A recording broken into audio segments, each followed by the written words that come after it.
प्यारे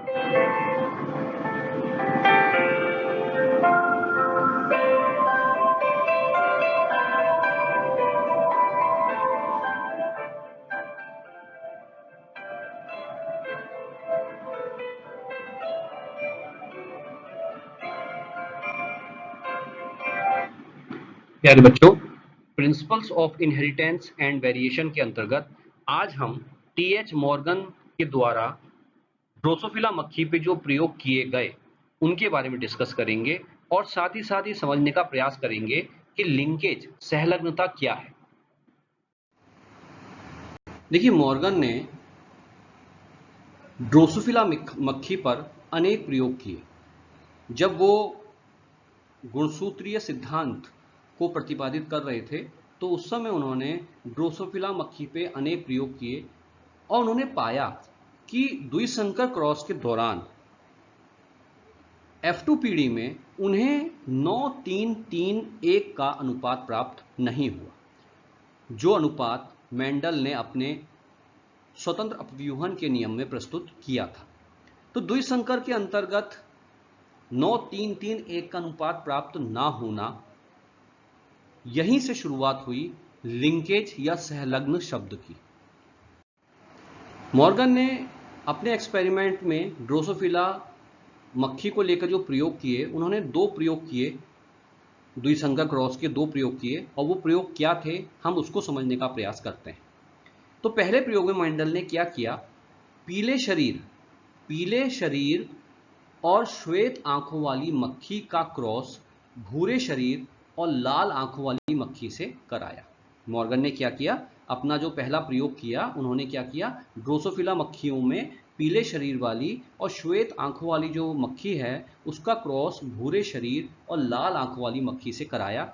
और क्या परिणाम निकला, कैसे कराया, इसका तो देखिए, मॉर्गन का जो पहला क्रॉस था, जैसा मैंने आपसे पहले बताया कि मॉर्गन ने पेरेंटल जनरेशन में दो पैतृक लिए।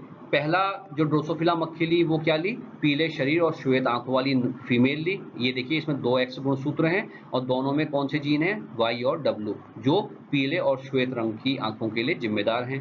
जो मेल लिया उसमें एक X है एक Y है, और X में कौन से जीन है आपके, Y प्लस W प्लस, जो जिम्मेदार हैं भूरे शरीर और लाल रंग के लिए। और चूंकि ये Y गुणसूत्र है, Y गुणसूत्र में इन लक्षणों के जीन नहीं पाए जाते, इसलिए Y गुणसूत्र का इससे कोई लेना देना नहीं है। अब यहां जैसा मैंने आपको पहले समझाया था कि इसमें Y प्लस W प्लस क्या है, प्रभावी है। भूरा रंग और लाल रंग की आंखें, ये प्रभावी लक्षण हैं जो मेल में पाया जाता है। अब जब भी युग्मक जनन के दौरान इनसे युग्मक बनते हैं तो मेल और फीमेल में कौन कौन से युग्मक बन सकते हैं। देखिए, यदि इस फीमेल से युग्मक बनेगा तो दोनों युग्मक आपके एक जैसे होंगे। एक गुणसूत्र आपका इस युग्मक में आ गया, एक गुणसूत्र आपका इस युग्मक में आ गया। और इस नर से जो युग्मक बनेंगे उसमें एक में X गुणसूत्र आ गया इन जीनों के साथ, और एक में Y गुणसूत्र आ गया। अब जब भी इनके बीच में हम क्रॉस कराते हैं तो F1 जनरेशन में हमें कौन कौन सी संतानें मिलती हैं, आप इसको देखिए। यदि ये मादा युग्मक इस नर युग्मक के साथ मिलता है तो आपके ये संतान बनेगी। यदि ये मादा युग्मक आपका इस नर युग्मक के साथ मिलता है तो ये संतान बनती है। यदि ये वाला मादा युग्मक आपका इस नर युग्मक के साथ मिलती है तो ये संतान बनती है। और यदि ये मादा युग्मक आपका इस नर युग्मक के साथ मिलता है तो ये संतान आपकी बनती है। और आप देखेंगे कि इसमें जो संतानें बनी, पहली संतान 2X है तो ये फीमेल होगी, और इसमें ये प्रभावी जीन है तो ये क्या होगी, भूरा शरीर और लाल आंखों वाली मादा होगी। दूसरी संतान, इसमें एक X है एक Y है तो ये नर होगी, और ये पीले शरीर और श्वेत आंख वाला नर है। इसमें 2X है तो ये फीमेल है, लेकिन इसमें ये प्रभावी जीन है तो ये कैसी है, भूरे शरीर और लाल आंखों वाली मादा है। और चौथे में Y गुणसूत्र है तो ये मेल है, और ये कैसी है, पीला शरीर और श्वेत आंखों वाला नर है। तो इस प्रकार से अगर आप देखेंगे तो आपको यहाँ पे भूरे शरीर और लाल आंखों वाली 50% मादा मिली और पीले शरीर और श्वेत आंखों वाले 50% नर मिले। अब F1 जनरेशन से प्राप्त इस नर और मादा के बीच हम क्रॉस कराते हैं और F2 जनरेशन को प्राप्त करते हैं। अब F1 जनरेशन में ये आपकी फीमेल हो गई, भूरे शरीर और लाल आंखों वाली, और ये मेल हो गया, पीले शरीर और श्वेत आंखों वाला नर हो गया। अब हम इस फीमेल से युग्मक प्राप्त करेंगे और इस मेल से युग्मक प्राप्त करेंगे। अब देखिए, यहाँ एक देखने वाली बात है कि इस फीमेल से हमें 4 प्रकार के युग्मक मिलेंगे और मेल से हमें 2 प्रकार के युग्मक मिलेंगे। कैसे, अब आप इसको समझिए। देखिए, इस फीमेल से आपको 4 प्रकार के युग्मक बने। आप जानते हैं कि युग्मक किस विधि के द्वारा बनते हैं? अर्धसूत्री विभाजन के द्वारा। और अर्धसूत्री विभाजन के द्वारा एक प्रक्रिया होती है जिसको हम कहते हैं क्रॉसिंग ओवर। और इस क्रॉसिंग ओवर में क्या होता है, गुणसूत्रों के जीनों की क्या होती है, अदला बदली होती है। जैसे मैं आपको एक समझाऊं, मान लीजिए आपका ये एक गुणसूत्र है, ये आपका क्या है, एक गुणसूत्र है, और इस गुणसूत्र में क्या है, आपका एक वाई जीन है और एक क्या है, आपका डब्ल्यू जीन है। ठीक है, आपका जो दूसरा गुणसूत्र है, मान लीजिए आपका एक ये दूसरा गुणसूत्र है और इसमें कौन से जीन है, आपका वाई डैश और दूसरा क्या है, आपका मान लीजिए डब्ल्यू डैश। तो ये समजात गुणसूत्रों का जोड़ा है। यदि इनके बीच में क्रॉसिंग ओवर होगा, मतलब गुणसूत्रों के टुकड़ों की अदला बदली होगी युग्मक जन्म के दौरान, तो क्या क्या संभावनाएं हो सकती हैं। देखिए, होता क्या है, यदि इनके बीच में क्रॉसिंग ओवर होगा तो क्या होता है कि गुणसूत्रों के टुकड़ों की अदला बदली होती है। इस गुणसूत्र का कुछ टुकड़े इस गुणसूत्र के पास और इस गुणसूत्र के कुछ टुकड़े इस गुणसूत्र के पास ट्रांसफर हो जाते हैं। कौन कौन से टुकड़े ट्रांसफर होते हैं, इसकी कोई गारंटी नहीं है। तो जब इनके बीच में अर्धसूत्री विभाजन के दौरान आपका क्रॉसिंग ओवर हुआ तो क्या स्थिति बनी, अब आप उसको समझिए। मान लीजिए जो ये गुणसूत्र था आपका लाल वाला, ये ऐसा रह गया और ये गुणसूत्र आपका ऐसा रह गया, और जो पीला वाला था, पहले मैं इसे बना दूं फिर आप समझेंगे। क्रॉसिंग ओवर के दौरान जो स्थिति पाई गई वो आपकी स्थिति ये पाई गई। अब आप देखिए, समझने का प्रयास कीजिए। प्रारंभ में जब हमने देखा था तो ये गुणसूत्र इस प्रकार के थे। इसके बाद इन दोनों के बीच में क्या हुई, गुणसूत्रों के टुकड़ों की क्या हुई, अदला बदली हुई क्रॉसिंग ओवर के दौरान। और उसके बाद ये जो पीला गुणसूत्र था इसके पास कुछ हिस्सा किसका आ गया, लाल गुणसूत्र का, और जो लाल वाला गुणसूत्र था इसके बाद कुछ हिस्सा किसका आ गया, पीले गुणसूत्र का। तो ये क्यों हुआ, क्रॉसिंग ओवर के दौरान। अब यहाँ पे जब इन दोनों गुणसूत्रों के बीच क्रॉसिंग ओवर होगा तो 4 प्रकार की संभावना हो सकती है। पहली संभावना क्या, कि क्रॉसिंग ओवर में इन दोनों जीन, क्योंकि हम वाई और डब्ल्यू जीन की बात कर रहे हैं, इन दोनों जीनों के बीच में अदला बदली नहीं हुई। ये वाला गुणसूत्र वाई प्लस और डब्ल्यू प्लस के साथ यहां आ गया, ये वाला गुणसूत्र वाई और डब्ल्यू के साथ यहाँ पे आ गया, क्योंकि जीनों की अदला बदली नहीं हुई। जैसे ये अदला बदली हुई टुकड़ों की, इन जीनों की अदला बदली नहीं हुई। संभावना ये भी हो सकती है, स्वतंत्र अपव्यूहन के नियम के तहत आपने पढ़ा है लॉ ऑफ इंडिपेंडेंट असॉर्टमेंट, जिसमें कहा जाता है कि किसी भी जोड़ी के जो जीन होते हैं उनका पृथक्करण किसी दूसरी जीन जोड़ी के पृथक्करण से स्वतंत्र होता है। तो अब संभावना क्या है कि इन दोनों के बीच में क्रॉसिंग ओवर हुआ, जिसके कारण से इस गुणसूत्र का ये वाला जो जीन है वाई, वो इस गुणसूत्र के डब्ल्यू प्लस जीन के साथ आ गया। आप देखिए यहाँ पे, और दूसरी संभावना क्या बनी कि इस गुणसूत्र का वाई प्लस ये जो जीन है ये यहां चला गया और डब्ल्यू के साथ इस गुणसूत्र के साथ इस युग्मक में आ गया। तो ये दोनों जो आपके युग्मक बने, ये किस आधार पे बने, जब इन जीनों के बीच क्रॉसिंग ओवर नहीं हुआ, इनके बीच में आपस में क्रॉसिंग ओवर नहीं हुआ। और ये दोनों युग्मक कैसे बने, जब इस प्रकार से इन जीनों की क्या हो गई, दोनों गुणसूत्रों के बीच में अदला बदली हो गई, एक गुणसूत्र यहां आ गया, एक गुणसूत्र यहां आ गया। ठीक है, तो ये बात आपकी समझ में अब आ गई होगी। अब देखिए, मेल की अगर हम बात करें तो मेल में ऐसी स्थिति नहीं होगी, क्योंकि मेल में एक्स और वाई दोनों अलग अलग गुणसूत्र हैं, समजात नहीं है, विषम गुणसूत्र है। तो एक्स वाई गुणसूत्र हैं, तो एक्स और वाई के बीच में ये क्रॉसिंग ओवर नहीं होगा। तो एक युग्मक जो बनेगा उसमें ये वाला गुणसूत्र आ गया, और एक युग्मक जो बना उसमें ये वाला गुणसूत्र आ गया। अब हमने क्या किया, इस मादा युग्मक और नर युग्मकों के बीच में क्या कराया, निषेचन कराया। अब देखिए, जब इन मादा युग्मकों का नर युग्मकों से संलयन होगा तो हमें कौन सी जनरेशन मिलेगी, F2 जनरेशन मिलेगी। अब आप देखिए, ये मादा युग्मक इस नर युग्मक के साथ मिला, ये संतान बनी। ये वाला मादा युग्मक अगर इस नर युग्मक के साथ मिला तो ये संतान, ये मादा युग्मक इसके साथ मिली तो ये संतान, और इसी प्रकार से आपको ये संतानें क्या होंगी, मिलती जाएंगी। भाई ये मादा युग्मक इसके साथ मिलेगा तो ये संतान बन गई, ये मादा युग्मक इस नर युग्मक के साथ मिलेगा तो आपको ये संतान मिल गई। और इस प्रकार से आपको 8 प्रकार के संयोजन वाली संतानें प्राप्त होती हैं। लेकिन जब इन संतानों की संख्या का अध्ययन किया गया तो ये पाया गया कि 98% जो संतानें थीं वो पैतृक के समान थी, पेरेंटल थी, अर्थात उनमें वही जीन्स मौजूद थे जो पैतृक में थे, पेरेंटल थे। और रिकम्बिनेंट जो होते हैं, पुनर्योजी, जिसमें जीनों की अदला बदली होती है जो क्रॉसिंग ओवर के फलस्वरूप बनते हैं, ऐसे संतानें केवल 1.3% पाई गई।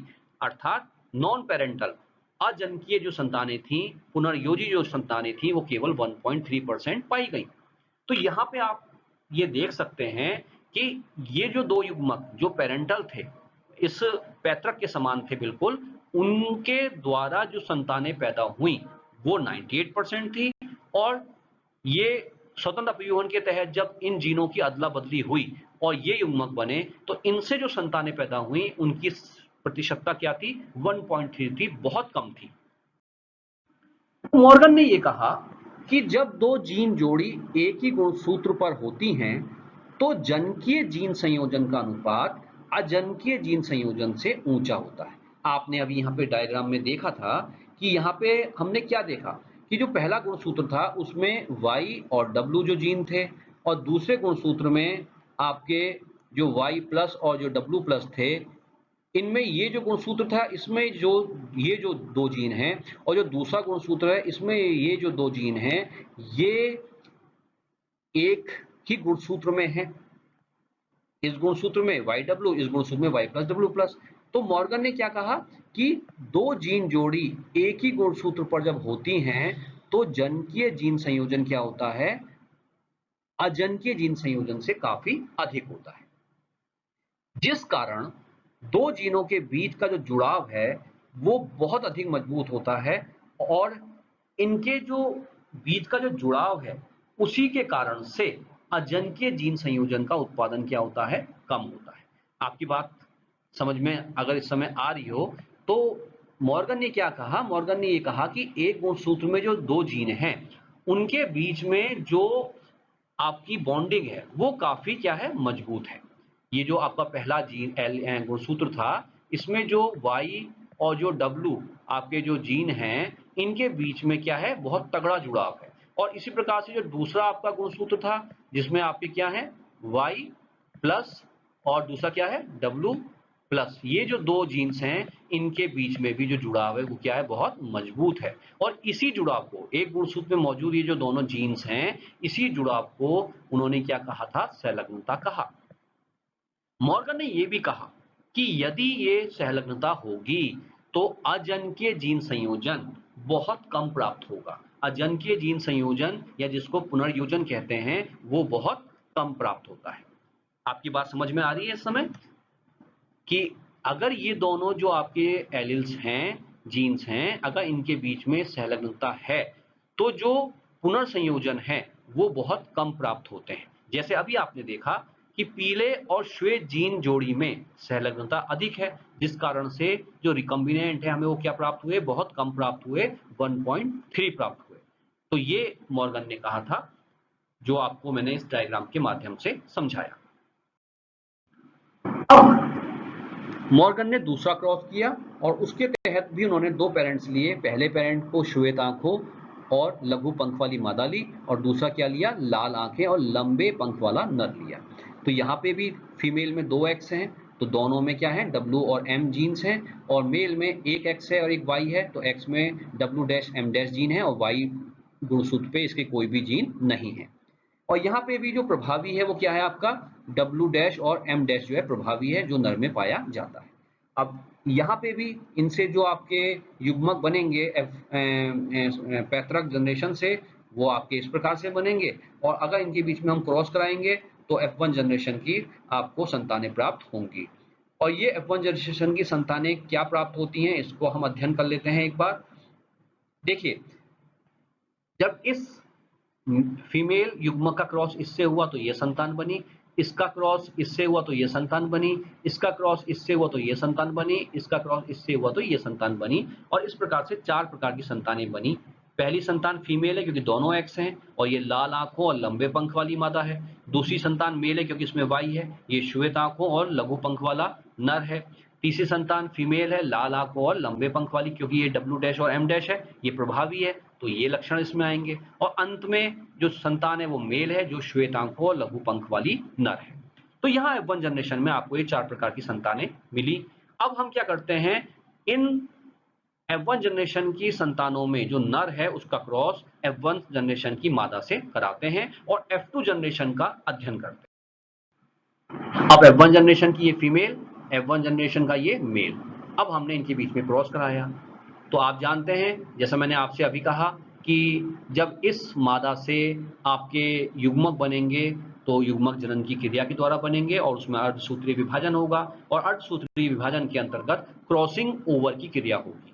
तो इन दोनों गुणसूत्रों के बीच जब क्रॉसिंग ओवर होगा तो 4 प्रकार के युग्मक बनने की संभावना है।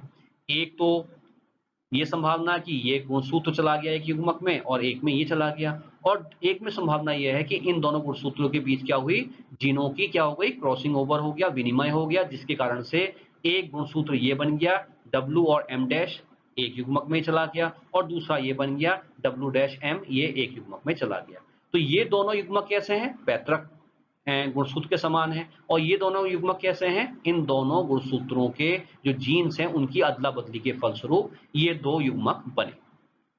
मेल के केस में क्योंकि एक एक्स और एक वाई है इसलिए इसमें क्रॉसिंग ओवर नहीं होगा और एक युग्मक में ये गुणसूत्र आ गया एक्स और एक में वाई आ गया।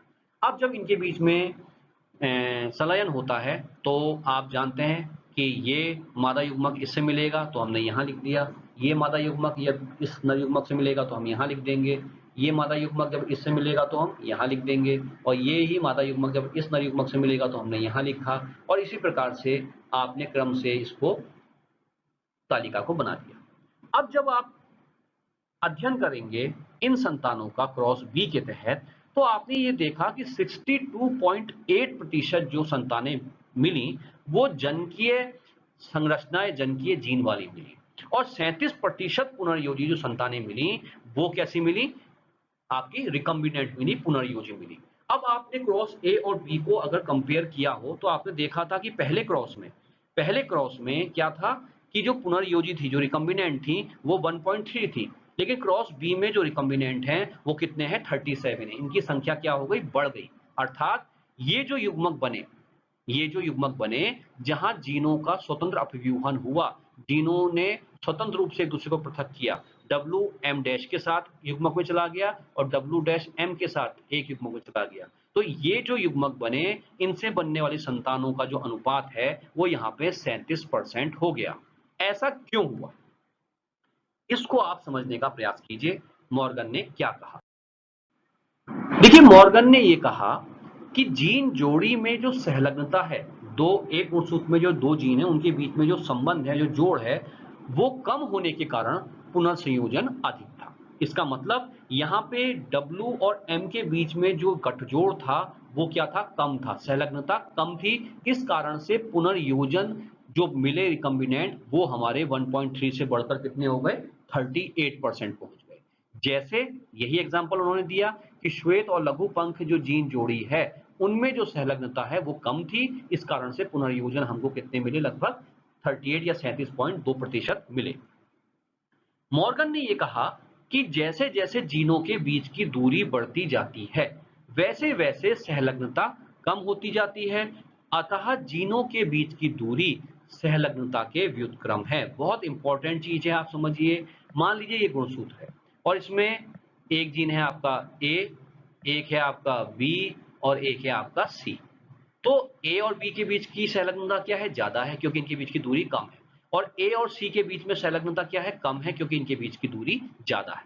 तो आप ये बात समझ के चलिए कि A और B इनके बीच में संलग्नता क्या है, ज्यादा है क्योंकि दूरी बहुत कम है, और A और C के बीच में संलग्नता क्या है, कम है क्योंकि इनके बीच में दूरी ज्यादा है। साथ ही साथ यहां हमको यह भी ध्यान रखना है कि जैसे जैसे A, B और C, ये जो तीन जीन्स मैं आपको समझाने का प्रयास कर रहा हूं एक गुणसूत्र पे, जैसे जैसे इनके बीच की दूरी बढ़ेगी संलग्नता कम होगी, और जैसे जैसे संलग्नता कम होगी वैसे वैसे क्या होगा, पुनर्योजन हमें क्या होंगे, अधिक प्राप्त होंगे। क्रॉस ए जो मैंने आपको दिखाया था, क्रॉस ए में जो आपके एलिल्स थे, जीन्स थे, वो क्या थे, बिल्कुल पास पास थे, इसलिए संलग्नता क्या थी, ज्यादा थी। और संलग्नता ज्यादा थी इसी कारण से वहां क्रॉस ए में जो रिकम्बिनेंट थे वो क्या बने थे, केवल 1.3 थे क्योंकि वहां संलग्नता ज्यादा थी। क्रॉस बी में जो आपके W और M जो आपके एक गुणसूत्र में जीन थे, उनके बीच की दूरी क्या थी? ज्यादा थी, जिस कारण से संलग्नता क्या थी? कम थी, और उसी कारण से पुनर्योजन आपको क्या मिले? ज्यादा मिले, 37.2% मिले।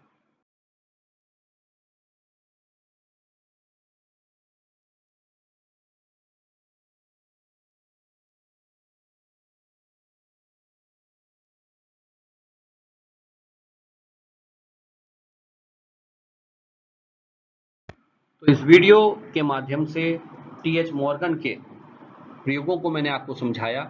आपको ये बताने का प्रयास किया गया कि एक गुणसूत्र में जो जीन्स होते हैं, यदि उनके बीच की दूरी कम है तो उनमें सहलग्नता ज़्यादा होगी, जिस कारण से जो संतानें प्राप्त होंगी वो पेरेंटल ज़्यादा होंगी और रिकम्बिनेंट कम होंगी। और यदि एक गुणसूत्र के दो जीनों के बीच में दूरी ज़्यादा होगी तो उनके बीच में सहलग्नता हमेशा क्या होगी? कम होगी। और यदि सहलग्नता कम होगी तो प्राप्त संतानों में पेरेंटल टाइप जो है कम होंगे और पुनर्योजी की संख्या क्या होगी? पहले की तुलना में क्या होगी? बढ़ जाएगी। लेकिन ये ध्यान रखिएगा, पुनर्योजी हमेशा पेरेंटल की तुलना में क्या बनेंगे? कम ही बनेंगे। तो इस वीडियो के माध्यम से मैंने आपको ये समझाने का प्रयास किया। मैं उम्मीद करता हूँ कि आपको ये वीडियो पसंद आया होगा। इस चैनल को सब्सक्राइब कीजिए और इस वीडियो को लाइक कीजिए, कमेंट कीजिए। धन्यवाद।